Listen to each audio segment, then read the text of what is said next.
எறும்பிட்ட போய் பாடம் படிங்கன்றார். நீதிமொழிகள் 6:6 சொல்கிறாரு, சோம்பேறியே எறும்பிடத்தில் போய் வழிகளை பார்த்து நம்பர் 1 சோம்பேறின்னு கூப்பிடுறாரு. சோம்பேறியே எங்கே போ. சாலமோன் ஞானி பாருங்க, நீங்கள் என்கிட்ட வந்து கூட சொல்லலை, எங்கே போன்னு பாராரு. எறும்பு வந்து பெரிய பார்க்கக்கூடிய அளவில் இல்லை, ஆனால் அதை அவர் பார்த்துருக்காரு பாருங்க. சாலமோன் ஞானி விஸ்டம் அவர் போய் பார்க்குறாரு, எறும்பரை போய் பார்க்குறாரு. அவர் பார்த்ததுனால தான் நமக்கு சொல்கிறாரு, நீ போய் எறும்பை போய் பாரு. நம்பருக்கு பாருங்க, சோம்பேறியேன்னு சொல்கிறாரு. ரெண்டாவது, நீ எங்கே போன்னு சொல்கிறாரு, எறும்பிட்ட போன்றாரு. ஏன் போடுறதுக்கு எத்தனையோ இடங்கள் இல்லையா, பார்க்குறதுக்கு எத்தனை. நாமெல்லாம் எங்கே போவோம், சைட் சீயிங், கொடைக்கானல்னா ஊட்டி என்ன பாருங்கள், வெக்கேஷனுக்கு எங்கெல்லாம் போவாங்க. ஆனால் இவர் எங்கே போய் சொல்கிறாரு, அங்கெல்லாம் போய் சுற்றிட்டு கடைசி சோம்பலன் வந்து வீட்டில் படுப்போம். நான் சாலமோன் ஞானி என்ன சொல்கிறார், போ எங்கே போ பாடம் படி. எங்கெல்லாம் போய் பாடம் படிக்காரு பாருங்க. எறும்பு இடத்துல போ, அங்கே நம்பர் 1 நீ சோம்பேறியாக இருக்க, அது சோம்பேறியே உனக்கு ஒரு பாடம் சொல்லி தரப்போன்னு சொல்லிட்டு நீ எங்கள் எறும்பு இடத்துல போ. அங்கே போய் முதல்ல போ, பாரு, படி, ஞானத்தை கற்றுக்கொள். என்னதை படிக்கணுமா, அடுத்த வசனம், which having no captain, overseer or ruler. அதுக்கு யாரும் இல்லை, அதுக்கு பிரபு இல்லை, அதுக்கு தலைவன் இல்லை, அதிகாரம் இல்லை. இன்னைக்கு உங்களெல்லாம் உட்கார வைக்கணும்னா நாங்கள் என்னெல்லாமோ செய்ய வேண்டியிருக்கு. இதை க்ளீன் பண்ண வேண்டியிருக்கு, நாங்கள் நாற்காலியை போட வேண்டியிருக்கு, உங்களை பராமரிக்க வேண்டியிருக்கு, பாதுகாப்புக்கு அதுக்கு ஒரு சில ஆட்கள் அரேஞ்ச்மெண்ட்ஸ் எல்லாம் செய்ய வேண்டியிருக்கு. ஆனால் அந்த எறும்புக்கு யார் இல்லை, பிரபு இல்லை, தலைவன் இல்லை, யாரும் இல்லாட்டாலும் கூட அது என்ன அதோடைய வேலையை ஒழுங்காக செய்து பாருங்க. நமக்கு இவ்வளோ பேர் நடத்தினா ஒரு பாஸ்டர் தலைஞ்சு நடத்தணும், அதுக்கு ஒரு பிரபு வேணும், எனக்கு அசிஸ்டன்ட் வேணும், திடீர்னு லைட்டாக நான் ஓடி போய் செய்யணும், மைக் வேணா எடுத்து கொடுக்கணும், தண்ணி வேணா கொடுக்கணும், எனக்கு உதவி ஆட்களை வச்சுருக்கிறேன். ஆனால் அதுக்கு யாருமே இல்லை, பிரபு இல்லை, தலைவன் இல்லை, அதிகாரி இல்லை. அது தன்னுடைய அந்த எறும்பை போய் பாருங்க, வீட்டில் நீளமாக போகுது, எங்கேருந்து போகுது, எங்கேருந்து வருது, எங்கே போகுது, அது என்ன லைனாக போகுது, இதெல்லாம் நம்ம போய் படிக்க சொல்கிறாரு. போ, பாரு, படி, கற்றுக்கள். அப்புறம் என்ன சொல்கிறாரு, அதுக்கு பிரபு இல்லை, தலைவன் இல்லை, அதிகாரி இல்லை. அப்படி இருந்தோம் அது ஆகாரத்தை ஒழுங்காக என்ன செய்து சம்பாதிக்க. ஆமேன்னு சொல்லுமா, நல்ல சம்பாத்தியம் பண்ணுது.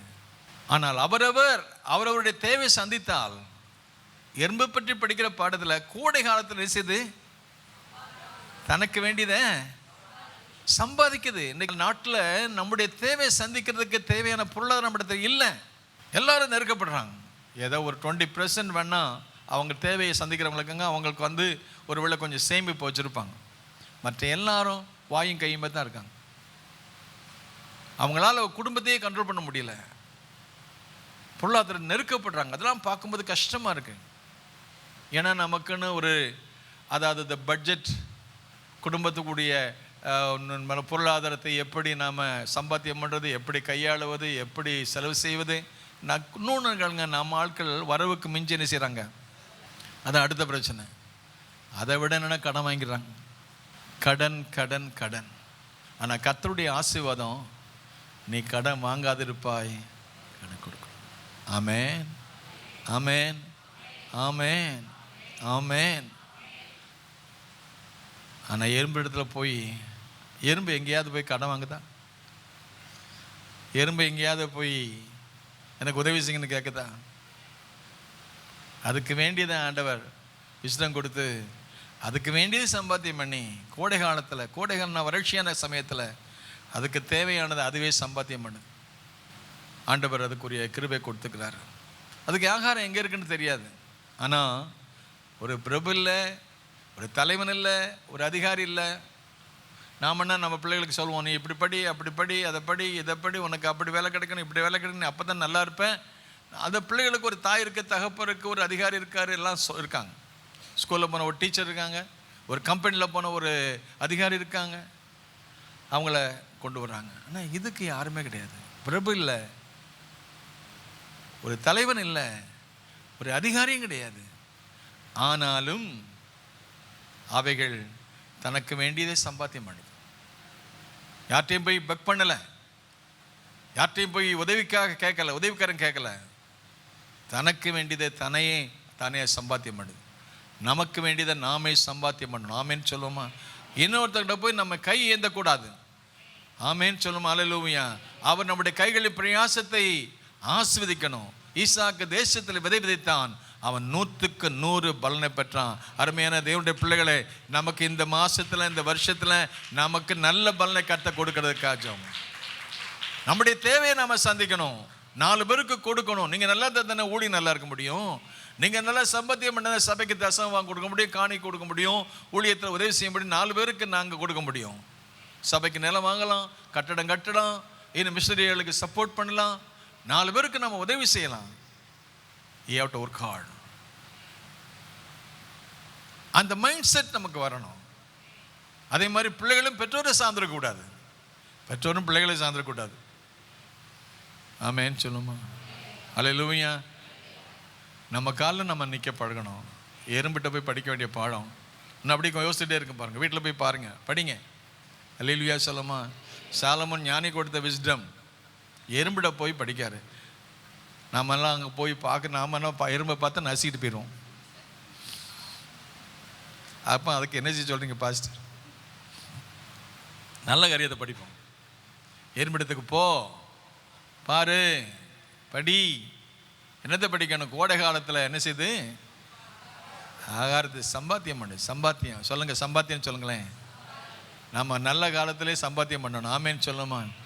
ஆண்டவர் சொன்ன, உன் கைகளை பிரயாசை சாப்பிடுவாய், உனக்கு பாக்கியமோ. என் கை சம்பாத்தியம் பண்ண நான் சாப்பிடணும், அதுக்கு நான் உழைக்கணும். அவரை உயிர் கொடுக்கணும், பலம் தரணும், கிருபை தரணும். ஆமேன். வேலை இல்லைன்னு சும்மா உட்காந்துடக்கூடாது. சோம்பேறியே, உனக்கு வேலையை கத்த தருவார். கைகள் பிரயாசம், உனக்கு பாக்கிய நன்மை உண்டாயிருக்கும். கோடை காலத்தை சம்பாத்தியம் பண்ணது. அப்புறம் என்ன செய்தான்? அந்த 6-7 நீதி, Proverbs chapter 6 verse 7, no captain, no ruler, no overseer. அப்புறம் என்ன செய்து? 8, so provides her supplies in the summer and gathers her food in the harvest. கோடை காலத்தில் ஆகாரத்தை சம்பாதித்து அறுப்பு காலத்தில், ஆமேன், அறுவடை காலம். ஆமேன் சொல்லுமா? ஒரு விதைப்பு காலம் ஒன்று உண்டு, ஒரு அறுப்பு காலம் உண்டு. அருமையான ஒரு வசனம் வேரில் உண்டு. அதாவது ஆதியாகமம் புஸ்தகம் 8:22 என்ன சொல்ல போறாங்க? பூமி உள்ளளவும், எல்லாம் சொல்லுங்க, பூமி உள்ள நாளளவும் விதைப்பும் அறுப்பும் சீதளமும் உஷ்ணமும் கோடை காலமும் மாரிகாலமும் பகலும் இரவும் ஒழிந்து போவதில்லை என்று. ஆமென், ஹல்லேலூயா. பூமி உள்ளளவும், சூரியனை உதிக்கிற திசை வங்கி அஸ்தமிக்கிற திசை மட்டும், பூமியில் நடக்கிற முக்கியமான காரியம், பூமி இருக்கிற நாள் மட்டும் விதைப்பும் அறுப்பும் ஓய்ந்து போவதில்லை. விதைப்பு இருந்தால் தான் அறுவடை நடக்கும்.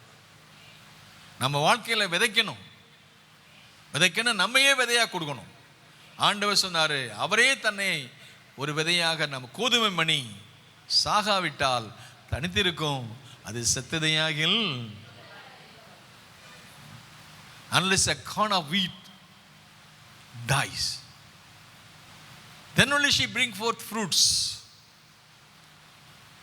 John chapter 12:24. விதைப்பும் அறுப்பும் ஓய்ந்து போவதில்லை.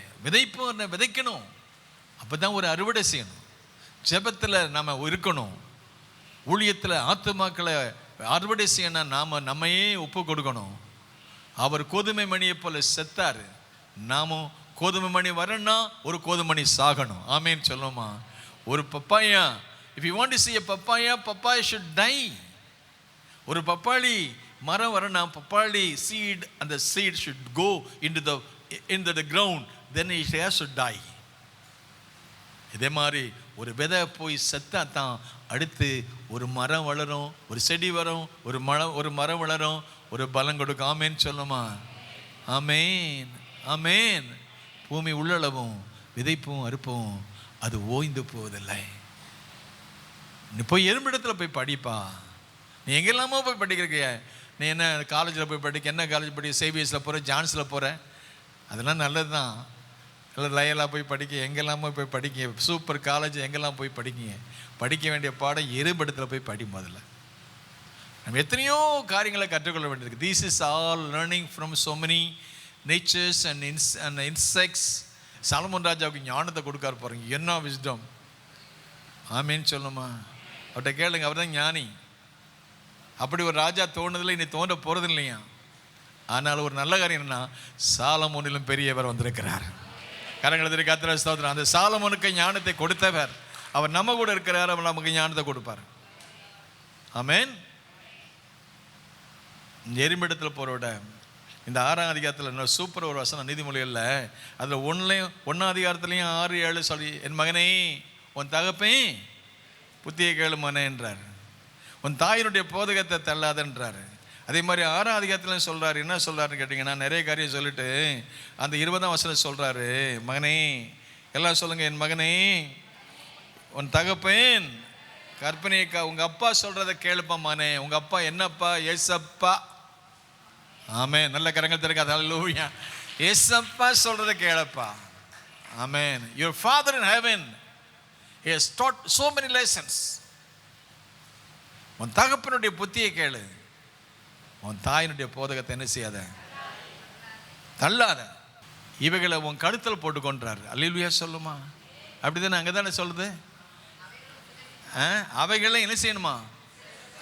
நீ உங்கள் அப்பா சொல்கிற கேட்டு, உங்கள் அம்மா சொல்கிற கேட்டு, உன் ஆண்டவர் சொல்கிறத, ஆவியானவர் சொல்கிறத, உன் பாஸ்டர் சொல்கிறத நீ கேட்டனா உன் தலை நல்லா இருக்கும்.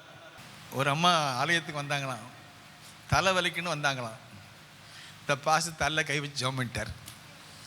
தலையில் வச்ச முடி ஒட்டு முடிக்குள்ள விழுந்துச்சு. அரசுக்கு அலங்காரம் வேணா உன் அப்பா போதகத்தை கேளு. ஆமேன். என் தகப்பன் புத்தியை கேளு, தாயின் போதத்தை. அவைகள் உன் சிரசுக்கு. எத்தனை பேருக்கு சிரசுக்கு அலங்காரம் முடி வேணும்? ஒருத்தருக்கு முடி வேண்டாமா? ஒட்டு முடி தான் வேணுமா? நல்ல முடி வேண்டாமா? உன் சிரசுக்கு அலங்காரமான முடி. அப்புறம் உன் கழுத்துக்கு நீங்கள் போட்டிருக்கீங்களே கழுத்தில் காத்தல, இது அலங்காரமாக இருக்கு.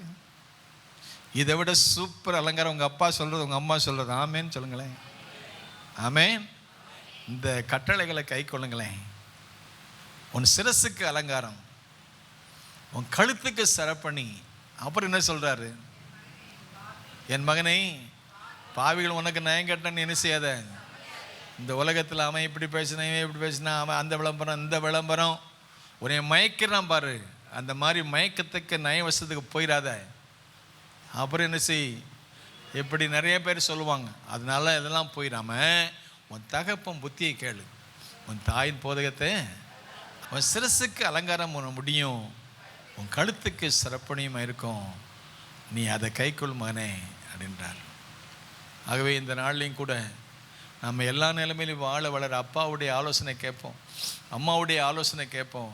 நான் நேற்று முந்தின நாளோ டாக்டர் பில்லி கிரஹாம் அவருடைய பிரசங்கத்தை கேட்டேன் யூடியூப்பில். அவர் மதர்ஸ் டேயில் பிரசங்கம் பண்ணுறார்.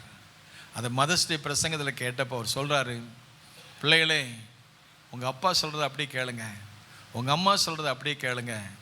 அப்படி செஞ்சிங்கன்னா உங்கள் ஆயுசு காலம் நல்லா இருக்குன்றார். ஆமேன். உன் ஆயுசு நாட்கள் நீடித்திருப்பதற்கு உன் தகப்பனின் தாயும் அவங்க சொல்கிறத கேளுங்க. நமக்கு ஒரு நல்ல தகப்பு இருக்கிறாரு, அவர் சொல்கிறத கேட்போம். இந்த 6ஆம் அதிகாரத்தில் இன்றைக்கி நான் வாசித்தேன். ஏன்னா இன்றைக்கி 6ஆம் இன்றைக்கி தேதி 6 தானே. 6ஆம் அதிகாரத்தில் வாசித்துக்கிட்டு இருந்தேன். அந்த வாசித்து இருக்கும்போது நிறைய காரியம் சொல்கிறாரு. சோம்பேறியை பற்றி சொல்லிட்டு அப்புறம் சொல்கிறாரு, என்ன சொல்கிறாருன்னா, கீழே வரும்போது 6 காரியங்களை கற்று வைக்கிறார். 6:16 6 காரியங்களை கற்று செய்கிறாரு. 7 அவருக்கு எப்படி இருக்குது? 6 காரியத்தை 6:16 6 காரியத்தை கற்று இருக்கிறாரு. 7 காரியத்தை கற்று அருவருக்கிறாரு. என்ன இல்லாமா? பொய் நாவு, துர் ஆலோசனை படைக்கும், அப்புறம் தீங்கு செய்ய வரைந்தோடும், அபத்தம் பேசும், சகோதரருக்குள்ளே. சரி, இதிலெல்லாம் நிறைய அவயவங்கள் சொல்கிறாரு. முதலாவது அவயம் என்னது? கண்ணு. அப்புறம் என்னது? நாவு. அப்புறம் என்னது? கை. அப்புறம் என்னது? இருதயம். அப்புறம் என்னது? காலு. அப்புறம் அபத்தம் பேசும் வாய், சகோதரருக்கு ஒன்று பண்ணத அந்த இருதயம். இதெல்லாம் விட்டுட்டு சுத்த இதயத்தோடு கர்த்தரை பணிந்து கொள்வோம். இருதயத்தை சுத்தமுள்ளவர்கள் பாக்கியவான்கள் அவள் தேவை. ஆண்டவருடைய ஸ்தோத்திரம். ஆகவே அப்பா சொல்கிறத கேளுங்க, அம்மா சொல்கிறத கேளுங்க, ஆண்டவருடைய பணியில் ஆர்வமாக இருங்க. கர்த்தர் உங்களை ஆசீர்வதிப்பார். ஜெபிக்கலாமா? நன்மைகளை மாத்திரம் பெறுவதற்காக அல்ல, நன்மைகளை பெற்ற நாம் மற்றவர்களுக்கு அந்த அன்பை, அந்த சத்தியத்தை, இந்த வசனத்தை மற்றவர்களுக்கு கொடுக்கக்கூடிய நிலைமையிலே வாங்குவதை பார்க்கிலும் கொடுப்பதே பாக்கியம். Not only in the money, but we have to share the love of God. We have to give Jesus to somebody who is in need of his life. We have to carry the love of God. We have to go and tell the people that Jesus loves them, take care of them, bless them. அநேக இன்னைக்கு தேவையோடு இருக்கிறாங்க, கண்ணீரோடு இருக்கிறாங்க. நம்ம மட்டும் அவங்களுடைய அன்பை, ஆண்டவருடைய அன்பையும் இரக்கத்தையும் கிருபைகளையும் தெய்வீக சுகத்தையும் அவருடைய பலனையும் நாம் மற்றும் பெற்று அனுபவிக்கிறது நல்லது. It is good to enjoy the presence of God. It's good to enjoy the salvation of God. It's good to enjoy the grace of God. But we have to go and share whatever we have received from God. We have to go and share with them. The people are really needed. So many people are dying in the sickness, in the need. யார் எனது காரியமாய் போவார்? என்னை அனுப்புங்க ஆண்டவரே, எனக்கு உதவி செய்யுங்க. நான் 4 பேருக்கு ஆசீர்வாதமாக இருக்கிறேன். ஆண்டவர் சொன்னார், நீ ஆசீர்வாதத்தின் வாய்க்காலாக இருப்பாய். ஆமேன்னு சொல்லுங்களேன், ஆமேன்னு சொல்லுங்களேன். நான் ஆசீர்வாதத்தின் வாய்க்காலாக இருக்கணும். என் மூலமாக உங்களுடைய ஊற்றுக்கண்கள் திறக்கப்படணும். உங்கள் அபிஷேகம் புறப்பட்டு போகணும். உங்கள் ரட்சிப்பு என் மூலமாக புறப்பட்டு போகணும். உங்கள் ஆசீர்வாதம் எனக்கு என் மூலமாக புறப்பட்டு போகணும். என் குடும்பத்துக்கு, நான் இருக்கிற ஏரியாவுக்கு, நான் இருக்கிற வார்டுக்கு, நான் இருக்கிற கிராமத்திற்கு, நாம் இருக்கிற பட்டணங்களுக்கு நீங்கள் தான் வெளிச்சம். நீங்கள் தான் பூமிக்கு வெளிச்சமாக இருக்கிறீங்க. நீங்கள் தான் பூமிக்கு உப்பாக இருக்கிறீங்க. உங்கள் அபிஷேக தைலம் என்னுடைய சிரசில் ஊற்றப்படுவது. நல்ல கரங்களை தட்டி ஹல்லேலூயா. ஆரோனுடைய சிரசில் ஊற்றப்பட்ட அபிஷேக தைலம் அது சிரசில் இருந்து அவனுடைய ஆண்டவருடைய தாடியில் வந்து அவனுடைய வஸ்திரத்தில் இறங்கி அவனுடைய பாதம் வரைக்கும் வந்து இறங்கினது போல உங்கள் ஆசீர்வாதம் நிறைவாக இருக்கட்டும் ஆண்டவரே. நல்ல நல்ல நல்ல கரங்கத்திட்டு ஹூரா பாலா தியா பூரா ரமமா ஹாலி அம்தார ரபல பல சுகோப்பர ரமமா. அபிஷேக தைலம் ஹல்லேலூயா. அது கணுக்கால் அளவல்ல, அது முழங்கால் அளவல்ல, அது இடுப்பு அளவல்ல, அது மார்பு அளவல்ல, அது நீச்சல் ஆழத்தில் ஹா ரபால சகார ரபமமா ஹாலி அம்தார ரபபா கார ரபபா. ஊற்று கண்கள் திறக்கப்படுவதாக. வானத்தின் பலகணிகள் திறக்கிறவர், பூமியின் ஊற்றுக்களை திறக்கிறவர். அந்தகார பொல்லாத வல்லமைகள் இயேசுவின் நாமத்திலே கட்டப்படுவதாக. நல்ல ஆவில் நிறைந்து, நல்ல ஆவிலில் நிறைந்து, நல்ல ஆவிலில் நிறைந்து ஹல்லேலூயா. ஆவியானவர் எங்களை பலப்படுத்துவீராக, ஆவினாலே நிரப்புவீராக, அபிஷேகம் பண்ணுவீராக. புதிய எண்ணெயாலே அபிஷேகம் பண்ணுங்க ஆண்டவரே. ஆவிலில் நிறைந்த ஒரு வாழ்க்கை வாழ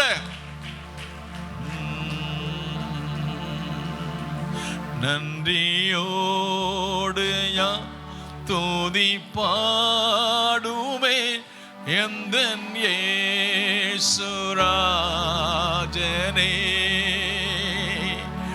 எனக்கா நீ செய்திட்ட நன்மைக்காய் நன்றி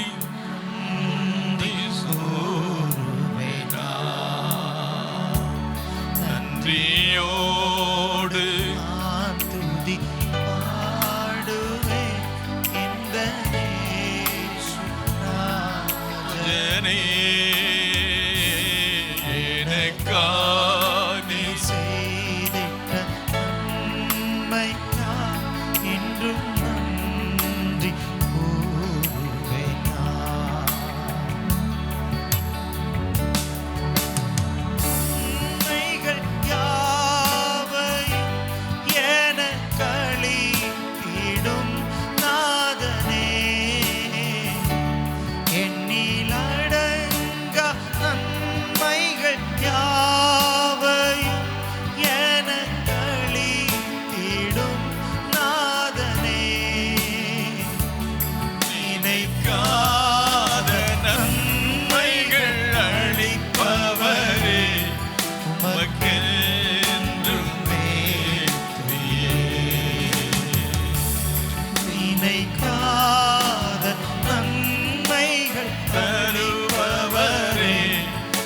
உமக்கென்றுமே துதியே. நன்றியோடு நான் துதி பாடுவேன் எந்த நேசுராஜனே. எனக்காய் நீர் செய்திட்ட நன்மைக்காய் என்றும் நன்றி கூறுவேன். Praise the Lord. Hallelujah.